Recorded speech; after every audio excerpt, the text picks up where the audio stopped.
Assalamu alaikum. Today we will discuss chapter number 3, theories of covalent bonding and shapes of the molecule. कि ये chapter आपका बहुत ज़्यादा important है, जिसमें आप डिफरेंट थ्योरीज़ को एक्सप्लेन करेंगे, डिस्कस करेंगे एंड अंडरस्टैंड करेंगे। ये मोस्ट इम्पॉर्टेंट चैप्टर है और जितनी भी थ्योरीज़ हैं ये आपने अच्छी तरह से इसको लर्न करना है और इसको अंडरस्टैंड करना है, क्योंकि इसमें से बहुत ज़्यादा पेपर जो है वो आ जाता है और लॉन्ग क्वेश्चन मोस्ट इम्पॉर्टेंट है इसमें से वो अक्सर आ जाता है। First of all is the introduction. In this chapter you will observe and discuss the shapes of the molecule on the theoretical basis. आप क्या करते हैं कि इसमें जितने भी molecules आप डिस्कस करते हैं, कोई भी चीज़ जो आपकी सराउंडिंग में प्रेजेंट है, जो आपको नज़र आ रही है, तो वो सारी कैसे जो है वो उसकी फॉर्मेशन होती है, कैसे आप उसकी शेप को डिटरमिन करते हैं, उसकी शेप के कैसे किन एटम से मिलके बनती है, उनकी अरेंजमेंट क्या होती है, तो वो सारा कुछ आप डिस्कस करेंगे इस चैप्टर में। ठीक है, अब इसके लिए डिफरेंट थ्योरीज़ आ जाती है। वेस्पर थ्योरी, ठीक है, valence shell electron pair repulsion, VBT that is valence bond theory and MOT that is molecular orbital theory. ये सारी आपकी थ्योरीज आ जाती हैं। पहले एक थ्योरी आई, ठीक है, उसमें कुछ ड्रॉबैक्स थे, कुछ मिसिंग पॉइंट्स थे, वो नेक्स्ट थ्योरी ने एक्सप्लेन कर दिया। फिर कुछ उसके ड्रॉबैक्स थे, उसको नेक्स्ट थ्योरी ने ओवरकम किया। ठीक है, इस तरह ये आपकी थ्योरीज़ आ जाती हैं। तो वेस्पर थ्योरी के अकॉर्डिंग क्या है कि ये इसमें आपने ल्यूइस स्ट्रक्चर्स को कंबाइन करना है, उससे आपने 3 डायमेंशनल स्ट्रक्चर्स बनाने हैं। कि कोई भी अगर आप एटम्स है उसकी आप 3D पिक्चर कैसे देख सकते हैं कि आपको फ्रंट, बैक और साइड्स जो है वो कैसे नज़र आ रही होती हैं। तो आपने उसकी हर चीज़ को ऑब्ज़र्व करना है, 3D स्ट्रक्चर्स को एक्सप्लेन कर सकते हैं। How molecular shape and bond polarity combines to create polarity for the entire molecules and how molecules shape influence the biological functions. आप इसमें देखेंगे कि जो कोई भी मॉलिक्यूल है उसकी शेप जो है वो कैसे उसकी फॉर्मेशन होती है, उसकी बॉन्ड पोलैरिटी क्या है। बॉन्ड पोलैरिटीज़ आपकी तब क्रिएट होती है जब वहाँ पे इलेक्ट्रोनेगेटिविटी डिफरेंस हो।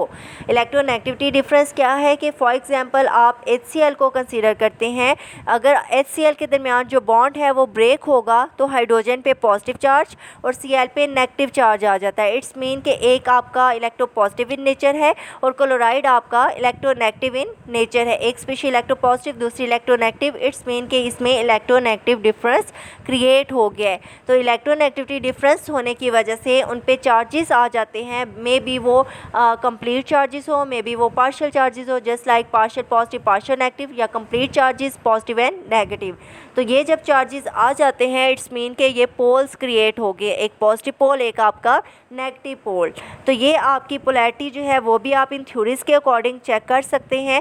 तो जैसे ही आप उसकी शेप को ड्रा करते हैं 3D डायमेंशनल में, तो आपको कंप्लीट उस एटम्स का और मॉलिक्यूल्स का स्ट्रक्चर पता चल जाता है कि आपने उसको किस फॉर्म में ड्रा करना है, उसके एटम्स कहाँ पे स्पेस पे ओरिएंटेड है और किस किस एक्सिस के अलॉन्ग उनकी रोटेशन है, वो किस किस जगह पे प्रेजेंट है। तो वहाँ से जब उनकी एटम्स की अरेंजमेंट के बारे में, उसके स्ट्रक्चर्स के बारे में आपको इन्फॉर्मेशन मिलेगी, तो वहाँ से आप उसके बायोलॉजिकल इफ़ेक्ट को ऑब्ज़र्व कर सकते हैं। तो ज़ाहिर बात है कि जब आप एटम्स के अरेंजमेंट को चेंज करते हैं तो उसका जो इफ़ेक्ट होता है, उसकी जो प्रॉपर्टीज़ होती हैं वो भी चेंज हो जाती है। इस तरह जो बायोलॉजिकल इफ़ेक्ट है वो भी चेंज हो जाएगा अगर आप एटम्स की अरेंजमेंट को चेंज कर सकते हैं। तो ये किस तरह एक दूसरे से लिंक्ड है, तो it depends on the arrangement of the atoms. And all of these information discussed in quantum mechanics. कि जो आपकी क्वांटम मैकेनिक्स है, क्वांटम में क्या होती है कि जो एग्जैक्ट पिक्चर होती है एटम की, तो वो उसको एक्सप्लेन किया जाता है। जिस तरह आपने क्वांटम नंबर्स पढ़े थे जिसमें इलेक्ट्रॉन्स का कंप्लीट बिहेवियर, उसका कंप्लीट स्ट्रक्चर आपने पढ़ा था कि किस तरह इलेक्ट्रॉन्स जो है वो ऑर्बिटल्स में, शेल्स में मूव कर रहा है, कहाँ पे प्रोबेबिलिटी ज़्यादा है, कहाँ पे कम है, तो आपने कंप्लीट उसको डिस्कस किया था। अब ये जो मॉलिक्यूल वैलेंस बॉन्ड थ्योरी है, तो ये आपकी एटम एटॉमिक ऑर्बिटल्स जब मिक्स हो जाते हैं तो वो हाइब्रिड ऑर्बिटल्स की फॉर्मेशन करते हैं। तो वो फिर आपके किस तरह से उनकी शेप्स बनती है, इस तरह मॉलिक्यूलर ऑर्बिटल्स थ्योरी आ जाती है। तो मॉलिक्यूलर ऑर्बिटल थ्योरी किस तरह एक्सटेंडेड होती है मॉलिक्यूल्स पे, वो एग्जैक्ट 3D डायमेंशनल शेप जो है वो कैसे आपको दे देती है। तो ये सारा आप इसमें डिस्कस करेंगे। Shapes of the molecules. अब इसमें Lewis concept helps us to find the shapes of molecules. अब शेप्स ऑफ मॉलिक्यूल्स में जो ल्यूइस कॉन्सेप्ट है इसके बारे में आप 10th क्लास में पढ़ चुके हैं। It gives two concept about Lewis acid and Lewis base. Lewis acid is the electron pairs acceptor and Lewis base is the electron pair donor. कि आपका ल्यूइस एसिड क्या होगा कि ऐसी species that accept the electron pair, और Lewis base the species that accept the that donates the electron pairs. अब Lewis concept था वो शेप के बारे में इंफॉर्मेशन दे सकता था, लेकिन वो कंप्लीट जो इंफॉर्मेशन है about the arrangement of atoms, how atoms are arrange, उनकी 3D जो डायमेंशनल स्ट्रक्चर्स है उसके बारे में वो शेप नहीं बता सकता। जस्ट वो आपकी इलेक्ट्रॉन पेयरिंग के बारे में इंफॉर्मेशन दे सकता है कि कोई भी स्पीशीज़ कितने इलेक्ट्रॉन्स पेयर डोनेट या एक्सेप्ट कर सकते हैं। तो इस तरह बहुत सी डिफरेंट आपकी प्रॉपर्टीज़ आ जाती है, just like bond energy, relative strength of bonds, paramagnetism, ये भी एक्सप्लेन नहीं कर सकते on the basis of Lewis concept. First one property is the bond energy. Bond energy means कि when the bond is formed between two atoms, energy will released। कि अगर आपके पास 2 atoms हैं उनमें बॉन्ड्स की फॉर्मेशन हो रही है, कि आपके पास एक हाइड्रोजन है एक आपके पास Cl है। When hydrogen and Cl combine together then the energy will release and this reaction is known as exothermic reaction। Exothermic ऐसे रिएक्शंस होते हैं जिसमें आपकी एनर्जी रिलीज हो जाती है। And when the bond is broken then energy is required to break that bond and this reaction is known as endothermic. अब bonds energy आ जाती है वो आपकी एक्सोथर्मिक भी होती है और एंडोथर्मिक भी। एक्सोथर्मिक में बॉन्ड ब्रेक होगा तो एनर्जी रिलीज़ हो जाती है, और आपका एंडोथर्मिक में बॉन्ड्स ब्रेक जो आपका एक्सोथर्मिक है उसमें बॉन्ड्स की फॉर्मेशन होती है और एनर्जी रिलीज़ हो जाती है। एंडोथर्मिक में बॉन्ड्स ब्रेक होगा, जैसे ही बॉन्ड ब्रेक होता है तो ब्रेक करने के लिए आपको एक्सटर्नल फोर्स देनी पड़ती है, टेम्परेचर एक्सेट्रा देना पड़ता है। इट्स मीन कि वो आपका क्या होगा कि वो आपका एंडोथर्मिक होगा जिसमें एनर्जी एब्जॉर्ब होगी।